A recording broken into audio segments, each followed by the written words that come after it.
This is a little story that gives you some facts about nocturnal animals.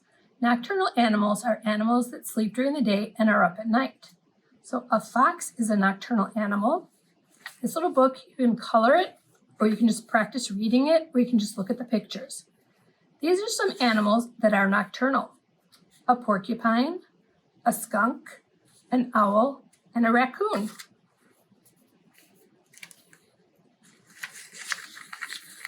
Nocturnal animals sleep during the day. There's the sun, so we know it's daytime.